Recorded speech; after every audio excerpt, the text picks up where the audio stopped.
حاضر ہوا، اور اللہ رب العالمین کا یہ شکر و احسان ہے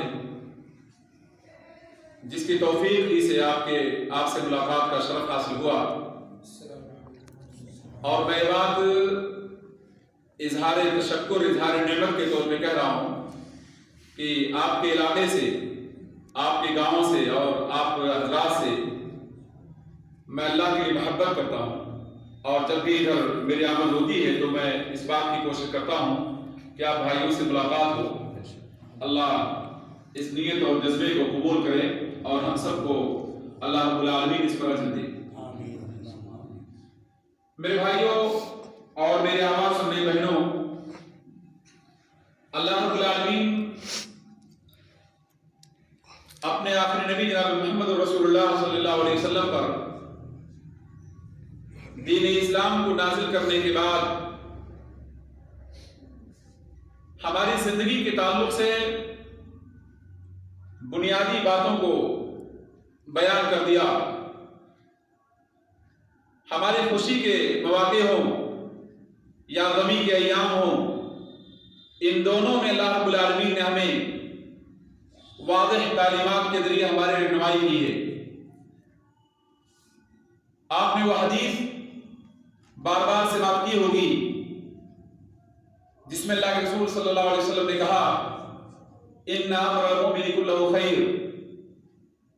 مومن کا معاملہ مکمل طور پہ خیر اور بہتری سے تعبیر ہے۔ ان اصابہ سرا فشکر فہو خیر لہ، اگر مومن کو خوشی ملتی ہے، مسرت کی گھڑیاں میسر ہوتی ہیں تو اللہ کا شکر بجا لاتا ہے، اور شکر بجا لانا یہ اس کے حق میں بہتر ہے۔ وَإِنْ أَصَابَهُ ضَرًّا فَصَبَرَ فَهُوَ خَيْرٌ لَهُ، اور اگر ایک مومن کو نقصان، پریشانی، مصیبت، اذیت، یہ تمام چیزیں ایک مومن کے سامنے پیش آ جائیں تو ایک مومن ان پر صبر کرتا ہے، اور صبر کرنا اس کے حق میں بہتر ہے۔ حدیث کے آخر میں اللہ کے رسول صلی اللہ علیہ وسلم بیان کرتے ہیں، وَلَيْسَ ذَلِكَ إِلَّا لِلْمُؤْمِنِ، یہ خوبی صرف مومنوں کو حاصل ہوتی ہے۔ خوشی پر شکر بجا لانا، پریشانی پر صبر کرنا، یہ امتیاز اللہ رب العالمین نے مومنوں کو دیا ہے۔ یہاں ایک بنیادی بات میں آپ کے سامنے پیش کرنا چاہتا ہوں کہ چند مہینوں سے عالمی طور پر کرونا وائرس کے حوالے سے بہت ساری باتیں، بہت ساری افواہیں اور نہ جانے کیا کیا صورتحال آپ کے سامنے پیش آئی ہوگی، آپ نے دیکھا ہوگا میڈیا اور اخبارات کے حوالے سے۔ لیکن ایک لمبی مدت جو کرونا وائرس کے ساتھ ہماری گزری، اس لمبی مدت میں ہمارے لیے اسلام کا پیغام کیا ہے، یہ بات ہمارے اور آپ کے سوچنے کی ہے۔ آپ جانتے ہیں کہ جسے بیماری لاحق ہوئی یا جس کے بارے میں شک کیا گیا، اسے ایک طرح سے کوارنٹین کیا گیا، 14 روز کے لیے کمرے میں بند کیا گیا، آبادی سے دور رکھا گیا، کسی انسان سے ملنے کی اجازت نہ رہی اس کے لیے۔ یہ تمام کی تمام صورتحال ہمارے سامنے پیش آئی، وہ ایام گزر گئے۔ لیکن کیا آپ نے کبھی غور کیا کہ کائنات میں، اللہ کی زمین میں یا حالات میں تبدیلی انسانوں کی چاہت کے مطابق نہیں ہوتی ہے۔ اللہ کی زمین میں تبدیلیاں اللہ رب العالمین کی تقدیر کے ذریعے واقع ہوتی ہیں۔ اس بات کو اللہ رب العالمین نے قرآن مقدس میں بیان کر دیا، وَتِلْكَ الْأَيَّامُ نُدَاوِلُهَا بَيْنَ النَّاسِ، یہ ایام لوگوں کے درمیان، لوگوں کے بیچ ہم الٹتے اور پلٹتے رہتے ہیں۔ اور ان ایام کے الٹنے اور پلٹنے کا اللہ رب العالمین نے مقصد بھی بیان کر دیا تاکہ اہل ایمان کی آزمائش ہو جائے، اور اہل نفاق جن کے دلوں میں شک ہے وہ مومنوں سے جداگانہ ہو جائیں۔ یہ اللہ رب العالمین کا بیان ہے۔ پتہ یہ چلا کہ کرونا وائرس کا معاملہ ہو یا دیگر بہت ساری بیماریاں ہمارے سامنے پیش آتی ہیں، ان بیماریوں کا مسئلہ ہو، کیا یہ بیماریاں آزمائش کی ایک شکل ہیں یا اللہ رب العالمین کے نظام اور تقدیر کے مطابق اللہ کی زمین میں جو حادثات رونما ہوتے ہیں اس کی ایک مثال ہے؟ آپ اس کو جس بھی مفہوم میں سمجھنے کی کوشش کریں، بہر صورت پتہ ہے چلا کہ یہ بیماریاں اپنی تمام تر ہلاکت کے باوجود انسانوں کے لیے غنیمت ہیں، انسانوں کے لیے اللہ رب العالمین سے قربت پیدا کرنے کا سامان ہے۔ اور ایک انسان جو سرکشی پر آمادہ ہے، ایک انسان جو بے حیائی پر آمادہ ہے، ایک انسان جو اللہ کی بغاوت پر کمر بستہ ہے، ایسے انسان کو اللہ رب العالمین نے خاموش پیغام دیا کہ تمہاری قوت، تمہارے وسائل، یہ تمام کی تمام چیزیں ایک وقت فیل ہو جایا کریں گی،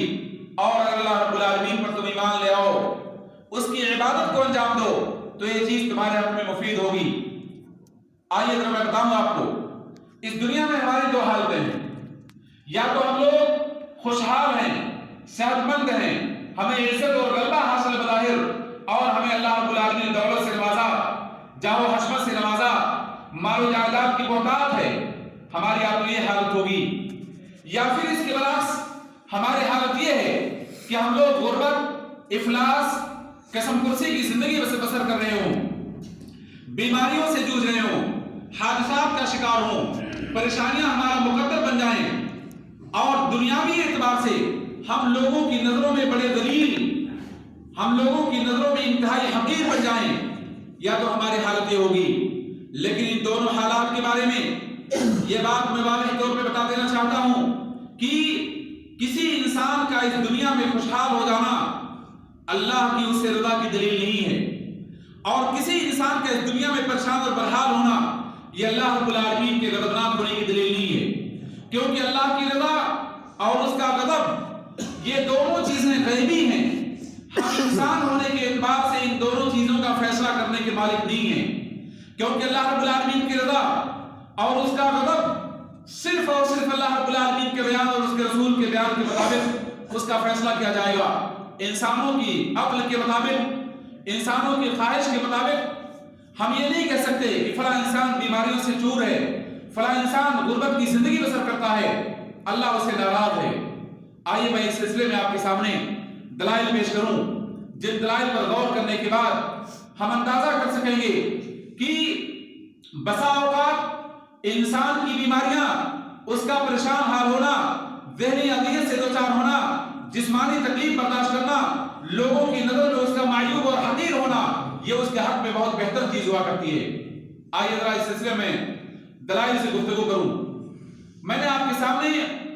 خطبے کے بعد سہل بن سعد کی حدیث پیش کی ہے، جس حدیث میں اللہ کے رسول صلی اللہ علیہ وسلم نے ہم انسانوں کو اس بات کی ہدایت کی کہ ہم میں سے کوئی بھی شخص پریشانیوں کا سامنا کرنے کے بعد یا مصیبت کے آ جانے کے بعد موت کی تمنا نہ کرے۔